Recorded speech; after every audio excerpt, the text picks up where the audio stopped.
75.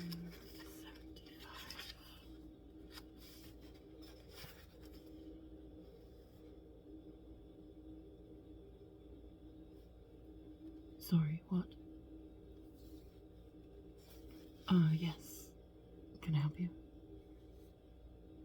No, please sit. I was reading, but I've lost my place.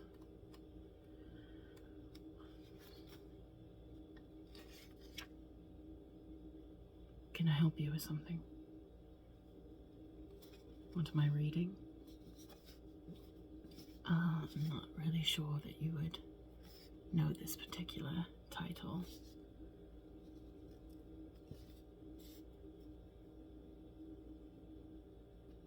Oh. Right, okay. These. My books. I suppose I could tell you a little about them. I'm sure you're familiar with this one. It's quite popular. Court of Thorns and Roses. Well, yes, I grew up on these sort of books, so it's not surprising that they're as popular as they are now, is it? Yes. Keen eye. You haven't heard this one. I'm surprised. So this is, as I said, A Court of Thorns and Roses. So it's about a girl named Feyre, human girl, and she's very poor. This is it's a bit complicated. The first book in the series, because it's a series, is a Beauty and the Beast retelling. So, of course, the main character is meant to represent Belle, and has two very selfish sisters that she looks after, and is hunting in the woods, and kills a wolf that she thinks might be a fairy, and as it turns out, she was correct. And not quite sure what you'd call him in the beginning of the book without giving out too much information, but essentially she makes a deal with a fairy who is hell-bent on finding her after killing his friend, essentially. And she agrees to go with him, exchanging a life for a life. And naturally, it's a romance. But can't really go too much more into it without giving away a lot of very important plot points of the book. But it's a good one. I have already read this one and the preceding books. So why do I have it with me? For support.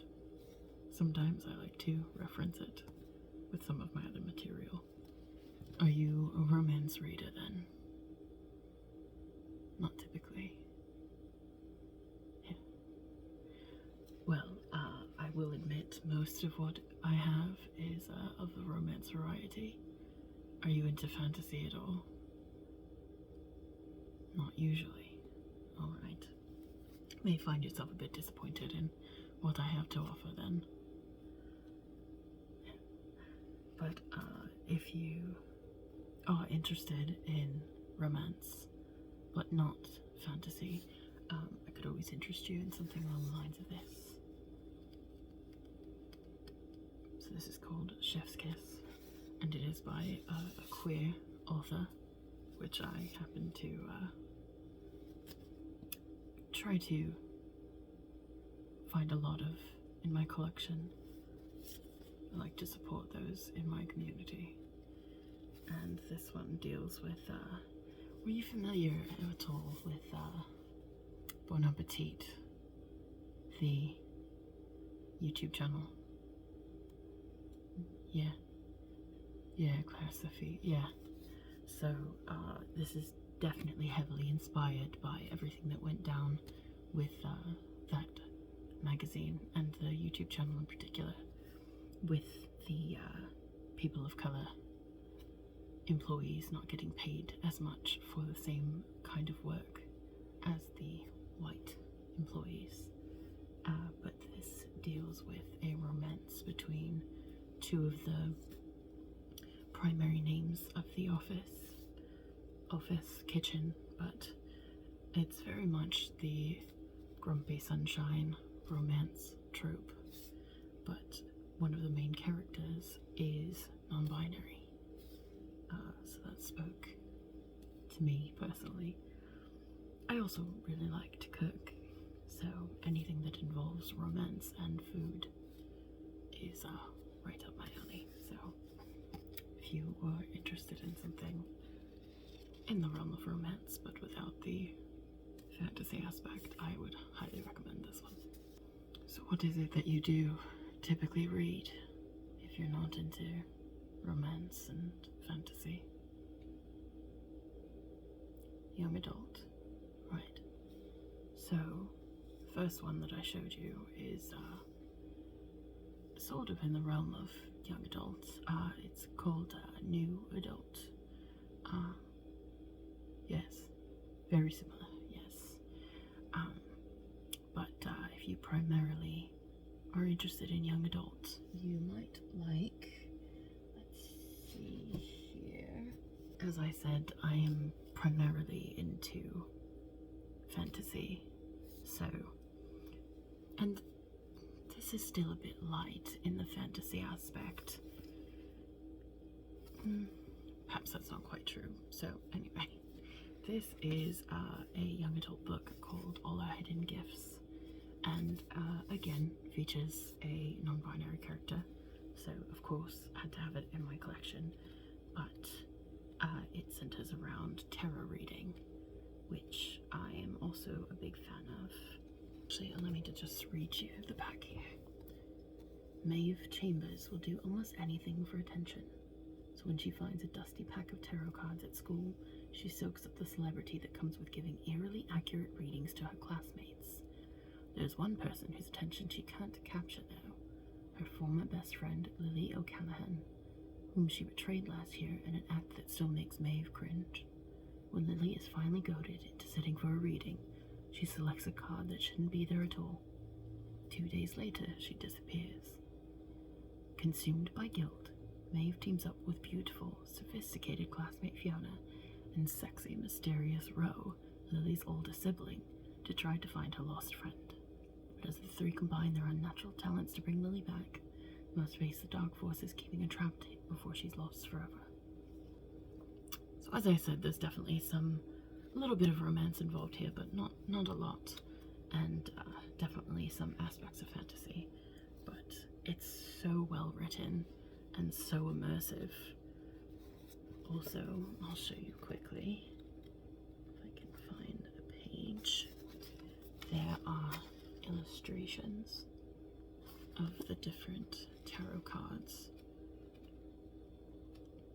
I'd always hoped, after reading this particular book, that they would release a tarot deck in this style, because I do think that the illustrations are pretty incredible. Just to show you another page here.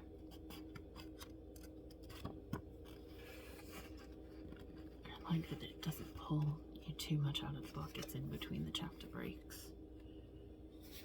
And even the chapter pages, if I can find one.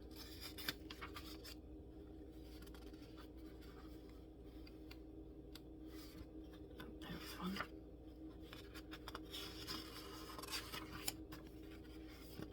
These little sparkles at the top. Just think it's a nice touch. I like a book that remembers that what you are holding is a piece of art, not only in the literary sense, but this is something that you are purchasing, something that should be an all-encompassing experience. So this is a favorite of mine, if that wasn't obvious. Are you interested in tarot at all? I admit it's another interest of mine. I'm not too skilled in it though. I believe that there are some people who have the innate ability to do readings, and I'm not sure that I quite have that, but I do find it very interesting. I have a friend actually who collects tarot decks, not because they like reading them, but just for the sake of owning them. So I think there's something to be said again for just owning beautiful things for the thrill of it. So you're not much of a romance person then? Not in your books. Right. Well, if you're someone who prefers to keep it in real life, so to speak, I do have one book in my collection at the moment that is completely devoid of romance, but rather has a bit more familial connections. So that is called House of Hollow, and it centers around 3 sisters, one of whom has gone missing. This is a very dark and a little unsettling of a story. One of the sisters is quite famous and very eccentric. I believe she has a fashion line and she sells a perfume as well.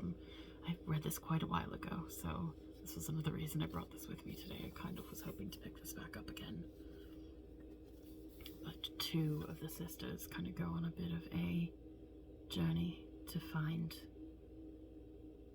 her missing sister, and it's a very disturbing tale, and the ending is quite interesting as well. Again, not to give much away, but I'm really hoping that there will be a follow-up book to this one from the author, and this is by Crystal Sutherland. I've realized I've completely neglected to tell you the author names for most of these, so just to go over those really quickly. So this was Crystal Sutherland, House of Hollow. We have the Court of Thorns and Roses, Sarah J. Maas. I will say that if you are someone who does not like to purchase books from certain authors due to the authors themselves, for example, J.K. Rowling, you may not want to get into Sarah J. Maas's books. She's not the world's worst person, but she's also not the best either. Just something to keep in mind. Chef's Kiss was by T.J. Alexander, and again, this is a queer author. I actually follow them on Instagram, and they are very nice. I like them a lot. And the tarot book, All Our Hidden Gifts, is by Caroline O'Donoghue, if I'm pronouncing that right. And again, just emphasizing just how beautiful this book is. And the big one, I wondered if you would notice this one. This is possibly the only book that I have read cover to cover that is not a fiction book. I'm not much of one for non-fiction, self-help books, anything along those lines, but I do keep this more as a reference. So this is my astrological guide to self-care. It's also hardcover. Don't have very much in my collection that's hardcover. For one, they tend to be a lot more expensive, and the world's expensive enough as it is. But for another, I tend to carry lots of books with me, and hardcovers are heavy. So, Astrological Guide to Self-Care. Do you know your sign by any chance? You don't. Well, I myself am a Libra. I could always tell you a little bit about myself.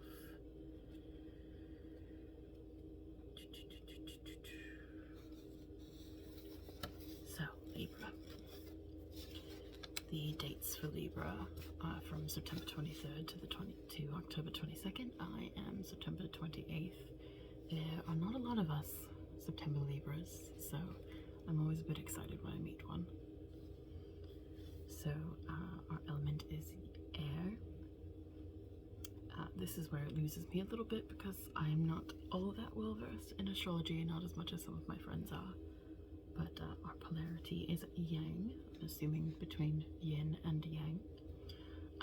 Quality is cardinal, symbol is scales, which that much I did know, and our ruler is Venus, which is not surprising to me at all. Libra is the second air sign of the zodiac. He is yang, and a cardinal sign begins at the autumn equinox when the day and night are in perfect balance. Libra also marks the beginning of the soul's journey towards relationships.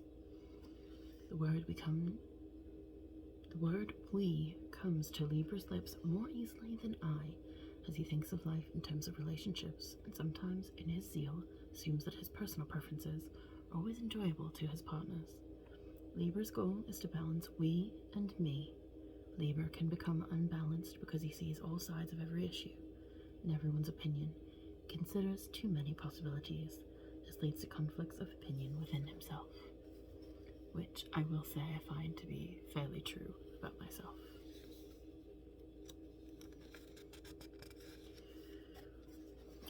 I've often wondered about this myself. I won't read you this entire thing because I'm sure you have things to do as well, people to see and all that.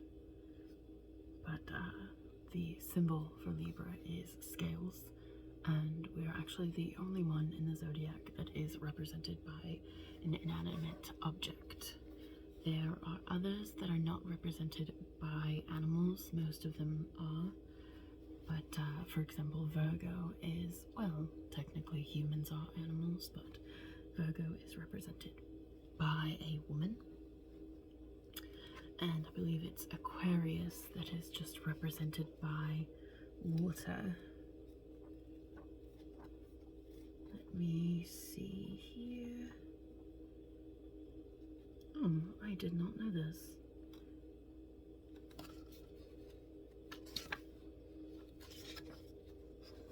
Looking quickly for Aquarius. It's an awfully long section for Taurus, Geminis, Cancer,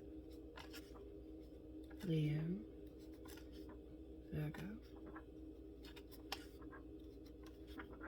myself, Libra, Scorpio, one of my favorites, also another one of my signs. If you're not all that familiar with astrology, you have a sun sign, a moon sign, and your ascending sign, which is your big three. As I said, I'm not all that well versed on astrology, but I do know some of the basics. Sagittarius, Capricorn, tricky sign, Capricorn, and Aquarius. Aquarius, if I'm not mistaken, is the first of the air signs.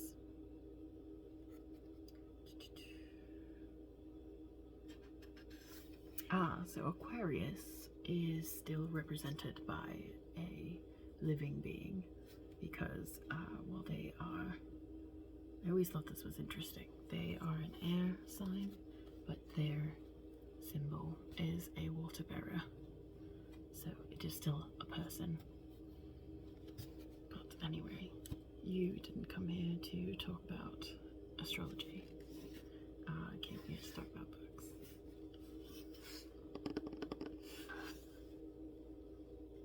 Oh, did you want to borrow it? I don't normally do this with people, but you have been quite a delight to talk to, surprisingly. I'm normally not so warm towards those who've interrupted me while reading, but I do often like talking about books, so perhaps that was the secret all along.